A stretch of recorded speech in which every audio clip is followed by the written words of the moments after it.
Well, all right, good morning, good evening, good afternoon, ladies and gentlemen, citizens of YouTube. Pastor Dowell here. The man is the prize. The man is the prize. Now, when I say something like this, please don't take it as a negative or derogatory statement. It's just a statement of fact. All right?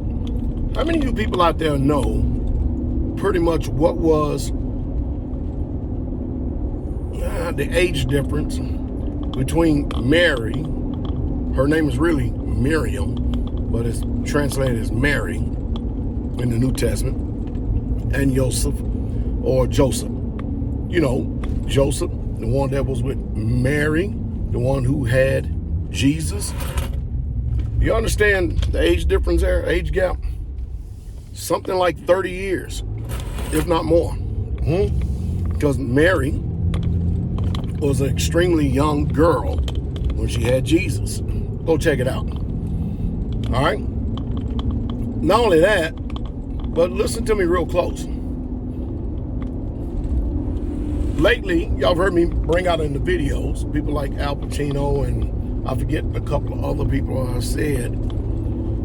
He's, 81 or 83, and he just had a newborn daughter by an extremely good-looking woman. You could tell she's actually a good-looking woman naturally as well.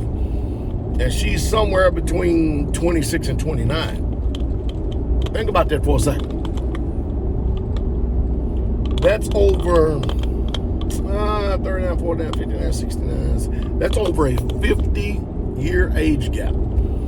I did look on social media, and I watched some women mocking the woman and Al Pacino for having a baby for him at that late stage. Of course, their question is, how long are you going to be around for the baby? I don't think that this world really truly comprehends what's really going on. You see, things are going back to the way of the old order of things, and people's opinion about things is totally irrelevant. Their negative opinion about things is totally irrelevant. Let's just state a fact here.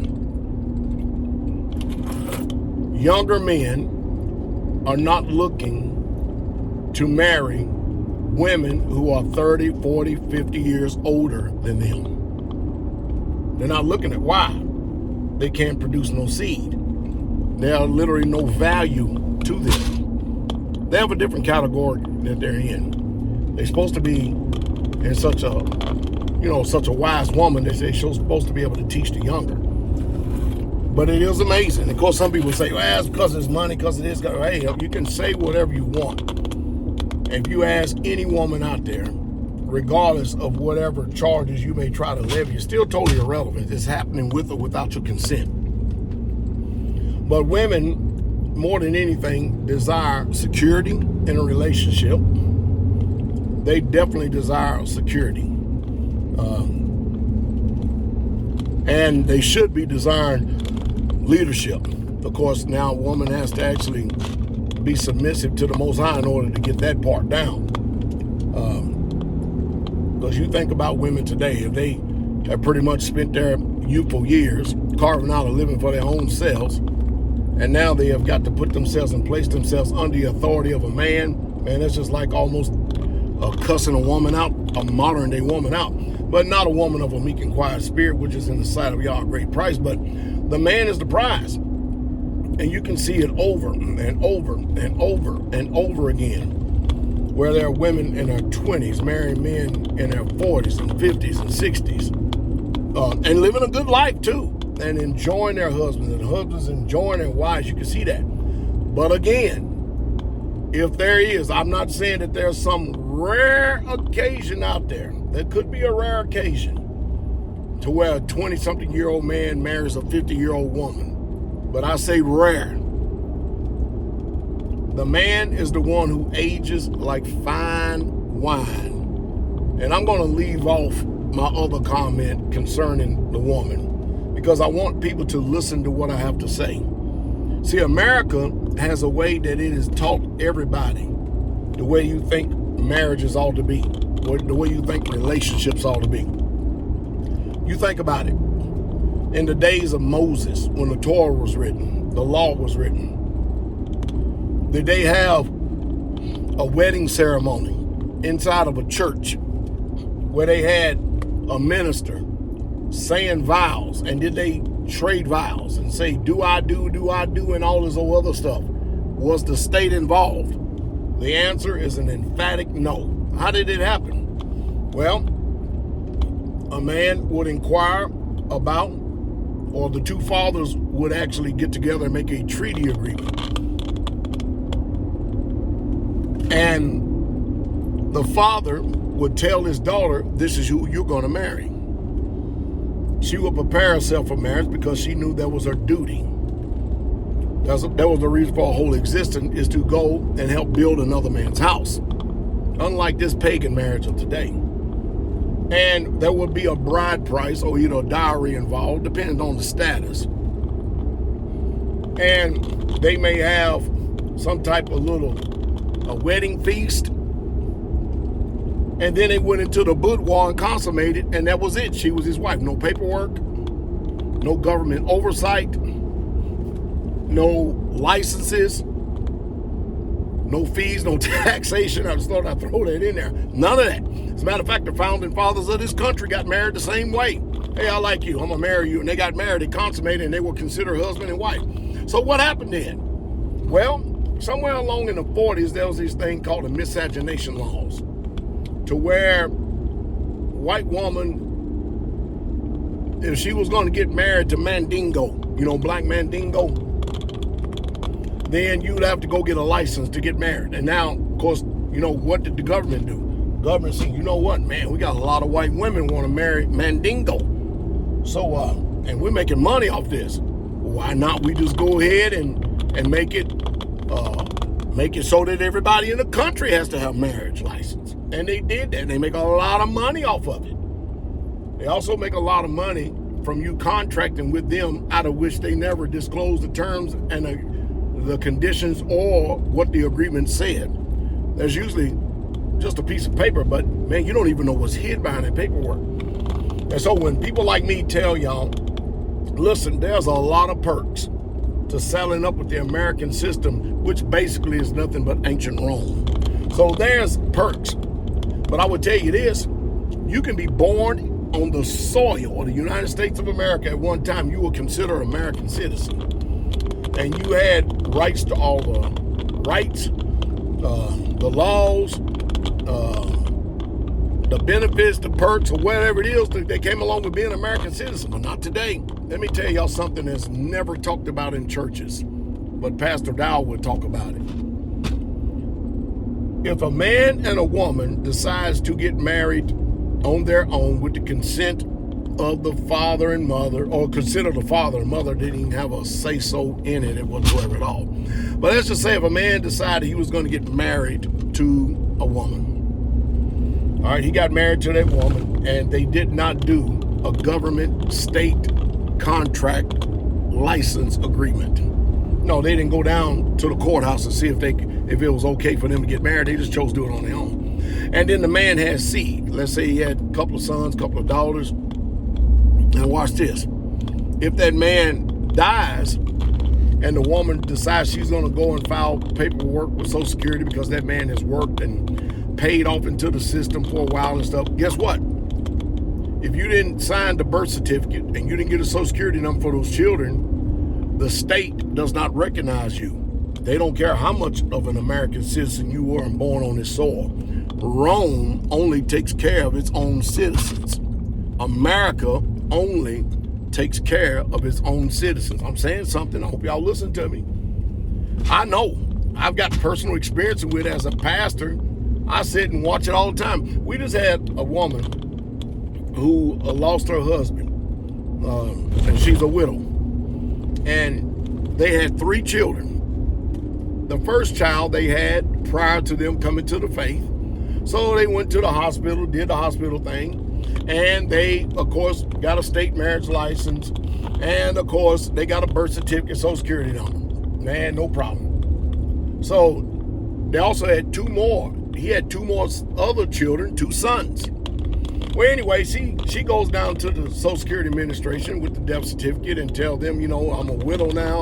I was a housewife, and my husband is deceased, and I need help. Because, you know, he put a lot of sweat equity into this country, right? And he also was a veteran that served his country. Well, he went down there, and she said, well, how many children you got? She says, well, I got 3 of them. And they says, do you have the birth certificate? She said, I got the birth certificate for 1. And the lady politely told them, and mind, I'm paraphrasing all this, we can't recognize the other 2 because they don't have a birth certificate and they're not children of the system. They're not really truly citizens of Rome or America. Look at that. Even though they are citizens.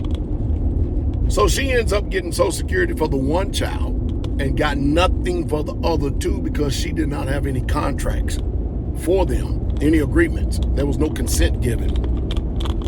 Boy, isn't that brutal for being an American, especially a veteran, someone who served his country, and they won't even recognize his children, all because he didn't want to go do the paperwork? So you got to ask yourself a question. What the hell is really going on that they would recognize that little girl but reject the 2 boys, even though it's obvious that they're living, breathing, look just like him? What is going on? America only recognizes those who actually contract with them because America, or the United States of America, is a corporation, and the president of the United States is the president of that corporation. Don't have a damn thing to do with patriarchal and being cis and all this old stuff. They don't give 2 nickels worth of rat's ass about you. You don't believe me? Go check it out. Ask your preacher. And so y'all preachers that demand that y'all go down there and get married, and they can only recognize you as being married by getting a state marriage license, they are full of shit. They are agents of the state. Because, see, that girl is a ward of the state. Yep. But those 2 boys, they're not recognized. So until you contract and make an agreement with them, they're not going to do anything for you. And they're not going to do anything afterwards, since that he passed away before they went and got the paperwork. And she gets nothing in that reference. Somebody said, well, Pastor Dowell, man, it seems like that, man, everybody should just go get the state marriage license. Well, I understand when you are in that type of condition and you're under a religious deception. But however, when you do things Straitway, the Straitway way, the tribe is responsible for absorbing that widow and those children. And the tribe is responsible for the upkeep and the livelihood of that man's seed. And that woman, biblically and righteously, should not have a thing to worry about. And guess what? Regardless of whether the state recognizes those 2 sons or not, the tribe is taking care of them. Not only that, but the state said, after careful evaluation, that she's getting too much money from Social Security, and they cut her food stamps. See, cuts always happen at the bottom amongst the poor, and the rich continue to keep on getting richer. How you liking America now?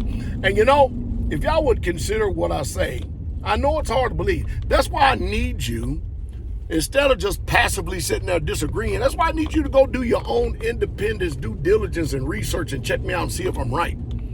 Now, my recommendation is that you have your own private marriage. That's what you do. And you make your own agreements, because that's actual under the law of contract according to the Constitution, and the state don't have to have a damn thing to do with it. It's none of their business. Watch this. Not only that, but keep your children away from their paperwork, because the only time that the government, child protection agencies, and the DHS and all these other alphabet soup corporations, the only thing they're interested in is getting you to force comply with them, and you giving them jurisdiction by contracting. So I keep telling y'all people over and over again, check me out, see if I'm lying. Whenever you go and get a birth certificate, a marriage license, and a Social Security number for your children, you have signed your children over to the jurisdiction and authority of the state, and they are not your children. I don't care how much you gripe, moan, and complain, check it out. You see, you've got to learn how to navigate in this world, and the majority of your deceitful, strong, deluded preachers, they're not going to do this because they get the benefit off of the 501c3. That's why you need to ask your church and assembly, are y'all part of 501c3? Because if they are agents for the state. And they don't never preach about that. They never talk about that. Are you really truly free? You see, if you do it things the way the Bible says, the way the Most High is written in the law of Moses, the Torah, and the prophets, and do it that way, you will experience freedom. Now, you won't get the perks that they offer. But, hey, as a woman, how many more perks do you need when you have the tribe that's absorbing you and taking care of you? Well, I know churches don't do that. I know it because guess what? Your church is also a state-run church. And they're under the laws and jurisdiction of the state. And most of you need to educate yourself rather than just getting mad at Pastor Dowell. How about you just go and educate yourself on the things that I said, see if they so, and then find out if you're going to be looking at me cross-eyed and crazy, or if you're going to start second-guessing your so-called leaders and preachers and teachers who have deceived you from the very beginning. And they really, truly don't give a nickel's worth of rat's ass about you. That's why they can teach you false doctrine. That's why they can, because they know you don't read the book. Most people function in church today the way the Catholics do. They go to church to be told what the Bible says rather than studying to show themselves approved, which is sad. It's pretty sad. But that's the way it pretty much goes. Well, anyway, I don't see Bud. Don't see his truck. So I'm going to have to go down here for a second. I got to back up. So anyway, I hope, because you know what I'm going to say. I hope I said something to stimulate thought. And I know I did to those who are really, truly wanting to be informed. Now, if you don't want to be informed, all I did was offend you. All I did was make you mad. And all I did was just disturb your utopia of life that you consider and think that you are so in charge of.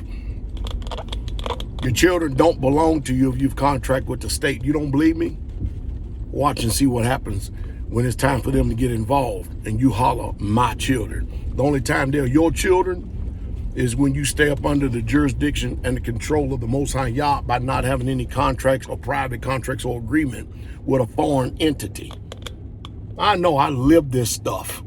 Been there, done it. I'm just throwing it out there for y'all to learn. Hope y'all have a good day. King coming.